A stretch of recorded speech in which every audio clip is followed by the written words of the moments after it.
Hey everyone, welcome back to your own channel career मेज।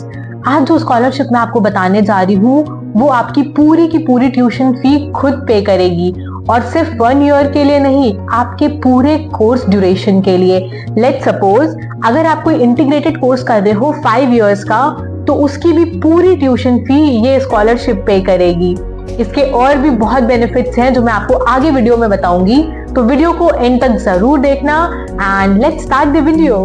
Start करते हैं इसके एलिजिबिलिटी क्राइटेरिया से, मतलब कि कौन कौन से बच्चे इस स्कॉलरशिप में अप्लाई कर सकते हैं। तो नंबर 1 पॉइंट है, कोई भी स्टूडेंट जो फर्स्ट ईयर में एनरोल्ड है किसी भी यूजी या फिर इंटीग्रेटेड कोर्स में। कोर्स के नेम्स हैं electronics and communication, telecom, information technology, computer science, data science, aerospace and emerging technologies like AI, IoT, AR, VR, machine learning या रोबोटिक्स में से टॉप 50 NIRF इंजीनियरिंग यूनिवर्सिटी या फिर इंस्टीट्यूट में। इसकी लिस्ट आपके स्क्रीन पे विजिबल हो रही है, तो आप देख सकते हो। लिंक भी हमने डिस्क्रिप्शन में दी हुई है, तो आप वहां से चेकआउट कर सकते हो। अगर आप इनमें से किसी भी कॉलेज या फिर यूनिवर्सिटी में एनरोल्ड हो तो आप इसके लिए एलिजिबल होगे। सेकेंड पॉइंट है कि आप इंडियन सिटीजन होने चाहिए। थर्ड पॉइंट है कि आपकी फैमिली की एनुअल इनकम 8.5 लाख से कम होनी चाहिए। फोर्थ पॉइंट है कि अगर आपने किसी और स्कॉलरशिप में एनरोल कर रखा है या फिर आपको कहीं और से फाइनेंशियल असिस्टेंस मिल रहा है तो आप स्कॉलरशिप के लिए एलिजिबल नहीं होंगे। गाइज, ये पॉइंट को ध्यान से समझना, क्योंकि आप में से बहुत सारे बच्चों के ये हमेशा क्वेश्चंस आते हैं कि मैम अगर मेरे को ये स्कॉलरशिप मिल रही है या फिर मैं कहीं और से स्कॉलरशिप ले रहा हूँ तो मैं इसके लिए एलिजिबल होऊंगा या नहीं होऊंगा। तो मैं हमेशा आपको ये बोलती हूँ कि इसका आंसर इसके एलिजिबिलिटी क्राइटेरिया में या फिर टर्म्स एंड कंडीशंस में लिखा होता है। जैसे कि इसमें लिखा हुआ है, इन्होंने क्लियरली मेंशन किया है कि अगर आप किसी और स्कॉलरशिप में एनरोल्ड हो तो आप ये स्कॉलरशिप नहीं ले सकते हो। डॉक्यूमेंट्स की लिस्ट आपकी स्क्रीन पे विजिबल हो रही है, तो आप स्क्रीनशॉट लेके चेक कर सकते हो। बेसिक डॉक्यूमेंट्स है, इसलिए मैं आपको यहाँ पे एक्सप्लेन नहीं कर रही हूँ, बट अगर आपको कहीं पे भी कोई दिक्कत आता है, कोई डॉक्यूमेंट अगर ऐसा है जो आपको समझ में नहीं आ रहा, तो आप हमसे कॉमेंट करके पूछ सकते हो। अब हम बात करते हैं एप्लीकेशन प्रोसीजर की। तो अप्लाई करने के लिंक हमने आपको डिस्क्रिप्शन में दे रखा है, अब वहां पे जाके चेक कर सकते हो। उस लिंक पे क्लिक करोगे तो ये वाला पोर्टल आपके पास खुल के आएगा। स्क्रॉल डाउन करके आप नीचे आना, अप्लाई नाउ पे क्लिक करोगे। उसके बाद आपको स्टार्ट एप्लीकेशन करना होगा। यहाँ पे आपसे ये पूछेंगे कि क्या आपने फर्स्ट ईयर ऑफ ग्रेजुएशन में एनरोल किया है, तो आपको येस चूज करना है। उसके बाद आपसे आधार कार्ड वेरीफाई करने के लिए बोलेंगे, वो आप वेरीफाई कर दो। आप जैसे ही वेरीफाई करोगे आपसे ये सारी डिटेल्स आपकी पूछी जाएगी। बेसिक डिटेल्स होती हैं, आपको फिल करके इनको सबमिट करना होगा। जैसे कि आपको अपनी पर्सनल डिटेल डालनी होगी, name, last name, email, mobile number, ये सारा आप फिल करोगे। परमानेंट एड्रेस अपना डालोगे। सेव करना मत भूलना, सेव करना होगा आपको। उसके बाद आपको एजुकेशन डिटेल डालनी है, फैमिली मेंबर्स की डिटेल डालनी है। डॉक्यूमेंट्स जो भी मैंने आपको बताए हैं ऊपर, वो आप अपलोड करोगे। रेफरेंसेस डालने होंगे। रेफरेंसेस आप देख रहे होंगे हर स्कॉलरशिप में आपसे पूछा जा रहा है, तो रेफरेंस का मतलब मैं वापस से बता देती हूँ।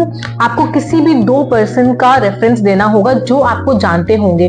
रेफरेंस का पर्पस ये होता है कि ये वेरीफाई करते हैं कि आपने जो भी इंफॉर्मेशन दी है वो सही है या नहीं है। तो जिनका भी आप नेम दोगे उनसे कॉल करके क्रॉस चेक कर सकते हैं कि इस बंदे ने ये इन्फॉर्मेशन दी है, क्या वो सही है। तो आप सोच समझ के रेफरेंस देना। उसके बाद आपको डिक्लेरेशन देना होता है कि आपने जो भी इंफॉर्मेशन दी है वो करेक्ट है, और यहाँ पे इन्होंने पूरा पॉइंट्स लिख रखा है। इन बॉक्सेस पे आप टिक करोगे, प्रीव्यू करोगे और उसके बाद आप सबमिट कर सकते हो। ऐसे आपका एप्लीकेशन फॉर्म सबमिट हो जाएगा। तो आपको eligibility criteria, documents and application procedure अच्छे से समझ में आ गया होगा। अब हम बात करेंगे इस स्कॉलरशिप के बेनिफिट्स की। जैसा कि मैंने आपको ऑलरेडी बताया है कि स्कॉलरशिप आपका 100% ट्यूशन फी पे करती है, बट उसके साथ साथ और जो बेनिफिट्स हैं वो मैं आपको बताती हूँ। ये स्कॉलरशिप आपका हॉस्टल और मेस चार्जेस भी खुद पे करती है अगर आप इसके लिए अप्लाई करते हो तो। इसके साथ साथ अगर आप किसी पीजी में रह रहे हो तो वहां के भी चार्जेस ये स्कॉलरशिप आपको पे कर देगी। और सबसे अच्छी बात इसकी ये है कि सारे भारतीय स्कॉलर्स को ये लैपटॉप प्रोवाइड करते हैं, वो भी बिल्कुल फ्री। और ये स्कॉलरशिप अमाउंट का पार्ट नहीं होगा, ये आपको सेपरेटली लैपटॉप प्रोवाइड करेंगे। इन्होंने यहाँ पे एक नोट दे रखा है, वो आपको ध्यान से समझना चाहिए कि जो भी रिफंडेबल एंड सिक्योरिटी डिपॉजिट्स हैं वो भारतीय एयरटेल आपको पे नहीं करेगी। वो आपको खुद से पे करना होगा। That is not a big deal I think, है ना, वो तो आप खुद से पे कर ही लोगे। बाकी सारी चीजें आप ये मान के चलो कि ये स्कॉलरशिप खुद पे कर रही है। तो आप जब फॉर्म फिल करो और जब स्कॉलरशिप अमाउंट ले रहे हो तो बहुत ध्यान से करना। अब आते हैं इस वीडियो के सबसे इंपॉर्टेंट पार्ट पे कि स्कॉलरशिप का सिलेक्शन प्रोसीजर क्या है, मतलब कि आपको भारतीय एयरटेल का स्कॉलर बनने के लिए क्या क्या करना पड़ेगा।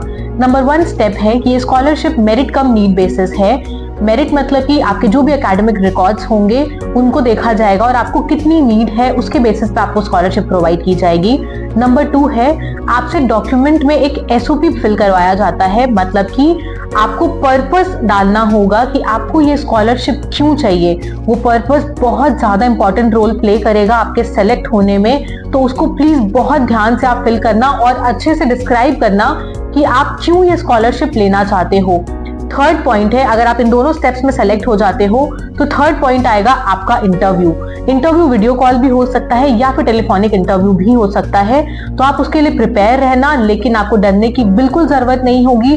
जैसा कि मैं आपको हमेशा बोलती हूँ, इसमें सिर्फ आपसे बेसिक क्वेश्चंस पूछे जाते हैं एंड आपसे क्रॉस चेक भी किया जाता है कि जो भी आपने फिल किया है, जो भी डॉक्यूमेंट्स अटैच किए हैं वो कितने सही हैं, कितने वैलिड हैं और एक्चुअली में आप क्या हो। तो आप जो भी वहां पे बोलो वो सोच समझ के बोलना और उसकी प्रैक्टिस आप पहले कर लेना। अब आप में से बहुत सारे बच्चों के क्वेश्चंस आते हैं कि मैम इंटरव्यू कैसे कंडक्ट होगा, क्या हमें वहां जाना होगा इनके ऑफिस में या फिर टेलीफोनिक होगा या जूम मीटिंग होगी। तो मैं आपको बता दूं इन तीनों में से कुछ भी हो सकता है। बहुत सारे स्कॉलरशिप्स में ये डिफाइंड होता है, इन्होंने मेंशन किया होता है कि सिर्फ टेलीफोनिक इंटरव्यू होगा, बट इसमें इन्होंने क्लियरली मेंशन किया है कि ये इन पर्सन इंटरव्यू भी कंडक्ट करा सकते हैं। तो आप लोग उसके लिए भी प्रिपेयर रहना। एक और कॉमन क्वेश्चन जो आप सब पूछते हो कि मैम ये अमाउंट कहाँ डिसबर्स होगा, किसको मिलेगा।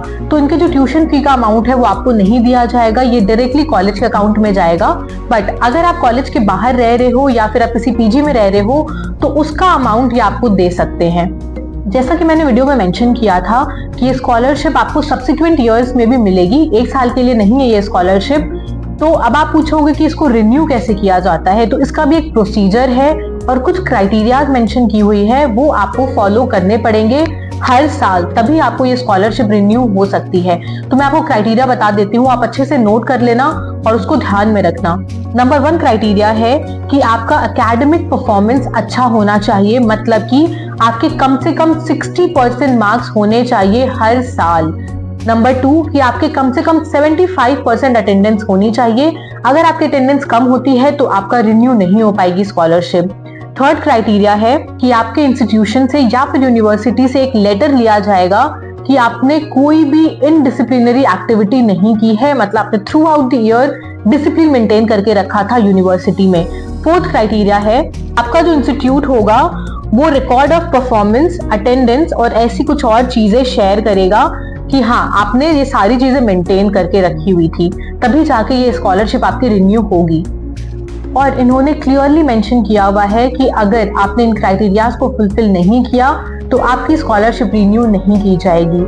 तो गाइज इस स्कॉलरशिप से रिलेटेड मैंने सारी इंफॉर्मेशन आपको प्रोवाइड कर दी है। अगर आपको कोई डाउट आता है, कुछ समझ में नहीं आ रहा है, तो आप हमें कमेंट करके पूछ सकते हो। मैं आपको इनका टोल फ्री नंबर भी दे रही हूँ, आप इसको भी चेकआउट कर सकते हो और आप इनसे कॉल करके बात कर सकते हो। हम मिलेंगे फिर नेक्स्ट वीडियो में, तब तक के लिए keep learning, keep exploring and keep helping each other. Take care, bye.